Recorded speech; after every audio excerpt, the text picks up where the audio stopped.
Hey guys, எல்லாருக்கும் வணக்கம். Welcome back to Pooja's world. இன்றைக்கி சூப்பர் அண்ட் டேஸ்டியான ஒயிட் குருமா எப்படி செய்யலான்னு பார்க்க போகிறோம். இதில் வந்து எல்லா மிக்ஸ்டு வெஜிடபிள்ஸும் நம்ம ஆட் பண்ணி எப்படி செய்யலான்னு பார்க்கலாம் வாங்க. இதுக்கு ஒரு குக்கரில் வந்து நான் 3 டேபிள் ஸ்பூன் எண்ணெய் ஊற்றிக்கிறேன். அதில் வந்து பட்டை, லவங்கம், ஏலக்காய், ஸ்டார் ஆனஸ், கிராம்பு எல்லாமே ஆட் பண்ணி நல்லா பொரியிற வரலாம் வெயிட் பண்ணலாம். நல்லா பொரிஞ்சோடனே 3 வெங்காயம் வந்து நான் கட் பண்ணி வச்சுருக்கேன். அந்த வெங்காயத்தை வந்து இதில் ஆட் பண்ணி நல்லா ஃப்ரை பண்ணி எடுத்துக்கலாம். ஃபிஷ்ஷில் பார்த்தீங்கன்னா ரொம்ப ப்ரௌன் ஆகிற அளவுக்கு நம்ம வதங்கக்கூடாது. அந்த மாதிரி ப்ரௌன் ஆகிடுச்சுன்னா நமக்கு வந்து கலர் வந்து மாறுறதுக்கு வாய்ப்பு இருக்குது. அதனால் ஓரளவுக்கு பிங்க் ஆறில் நம்ம வதக்கி எடுத்துக்கலாம். இது கூடவே பார்த்தீங்கன்னா பச்சை மிளகா வந்து ஆட் பண்ணலாம். நான் வந்து ஒரு 5 பச்சை மிளகா எடுத்திருக்கேன். உங்கள் காரத்துக்கு ஏற்ற மாதிரி நீங்கள் பச்சை மிளகா ஆட் பண்ணிக்கலாம். நல்லா கீறி இதில் வந்து ஆட் பண்ணிக்கிறேன். இந்த டிஷ்ஷுக்கு வந்து மொத்தமாகவே நமக்கு பச்சை மிளகா காரன்றதுனால நான் கொஞ்சம் அதிகமாக ஆட் பண்ணிக்கிறேன். நீங்கள் எப்படி உங்கள் காரம் எப்படி சாப்பிடுவீங்களோ அதுக்கேற்ற மாதிரி நீங்கள் ஆட் பண்ணலாம், ஆட் பண்ணிக்கலாம், கம்மி பண்ணலாம், கம்மி பண்ணிக்கலாம். நல்லா இந்த மாதிரி நல்லா வதக்கி எடுத்துக்கும் போது இஞ்சி பூண்டும் ஆட் பண்ணி நல்லா வதக்கி எடுத்துக்கிறேன். கூடவே தக்காளி வந்து ஆட் பண்ணிக்கிறேன். ஒரு 3 பழுத்த நாட்டு தக்காளி வந்து ஆட் பண்ணிக்கிறேன். தக்காளி வந்து பார்த்திங்கன்னா ரொம்ப குழையக்கூடாது. நம்ம எல்லா வெஜிடபிளும் போட்டு குக்கரில் விசில் வைக்க போகிறதுனால அதிலே வந்து குழஞ்சிடும்.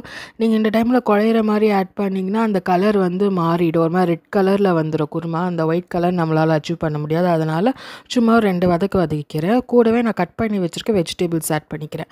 நான் வந்து கேரட்டு, உருளைக்கிழங்கு மட்டும் இதில் ஆட் பண்ணிக்கிறேன். நீங்கள் வந்து பீன்ஸு, காலிஃப்ளவர், வாழைக்காய் கூட சேர்த்து ஆட் பண்ணிக்கலாம். நான் வந்து கேரட்டும் உருளைக்கிழங்கும் கட் பண்ணி ஒரு மீடியம் சைஸில் கட் பண்ணியிருக்கேன். அதை வந்து இது கூட ஆட் பண்ணிக்கிறேன்.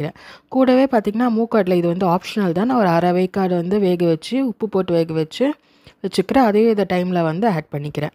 இது வந்து ஆப்ஷனல். நீங்கள் வேணும்னா ஆட் பண்ணிக்கலாம், இல்லைன்னா வெஜிடபிள்ஸோடய விட்டுடலாம். மூக்காட்டில் ஆட் பண்ண இன்னும் கொஞ்சம் டேஸ்ட்டாக இருக்குன்றதுனால ஆட் பண்ணிக்கிறேன்.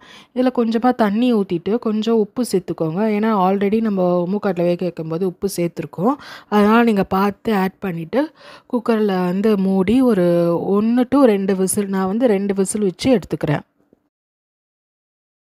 பார்த்திங்கன்னா நம்ம ஒரு மசாலா ரெடி பண்ணோம். தேங்காய் மசாலா. குருமானாலே நமக்கு தேங்காய் வந்து மஸ்ட்டு. நான் வந்து ஒரு அரை மூடி தேங்காய் எடுத்திருக்கேன், சின்னதாக கட் பண்ணி. அதை வந்து மிக்ஸி ஜாரில் ஆட் பண்ணிக்கிறேன். இது கூடவே பார்த்திங்கன்னா 2 ஏலக்காய் ஆட் பண்ணிவிட்டு 1 டீஸ்பூன் ஃபுல்லாக வந்து கசகசா சேர்த்துருக்கேன். சேர்த்துட்டு நல்லா அரைச்சிடலாம். கொஞ்சமாக தண்ணி ஊற்றி விழுது மாதிரி அரைச்சி வச்சுக்கோங்க. நல்லா இந்த மாதிரி வெள்ளையாக வரும்.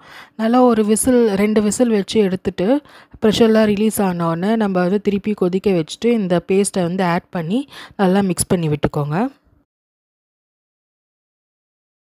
தேங்காய் பேஸ்ட் ஆட் பண்ணிவிட்டு ஒரு 5 to 6 நிமிஷம் வந்து நல்லா கொதிக்க விடலாம். ஃபைனலாக பார்த்திங்கன்னா நான் வந்து 2 பச்சை மிளகா சும்மா கிள்ளி வந்து ஆட் பண்ணிக்கிறேன். அது வந்து ஒரு ஃப்ளேவர் நல்லா என்ஹான்ஸ் பண்ணி தரும்.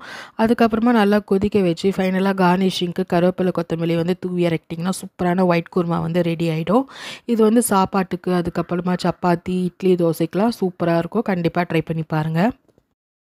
இந்த டிஷ் கண்டிப்பாக உங்களுக்கு பிடிச்சிருக்குன்னு நினைக்கிறேன். பிடிச்சிருந்தா like, share and subscribe to Pooja's world. அது மட்டும் இல்லாமல் டெய்லி நான் ஒரு ரெசிபி வந்து நம்ம சேனலில் வந்து ஷார்ட்ஸாகவும் வரும், அப்படி இல்லைனா வீடியோ கண்டென்ட்லேயும் வரும், விலாகும் வருது. கண்டிப்பாக வந்து சப்ஸ்கிரைப் பண்ணி சப்போர்ட் பண்ணுங்கள்.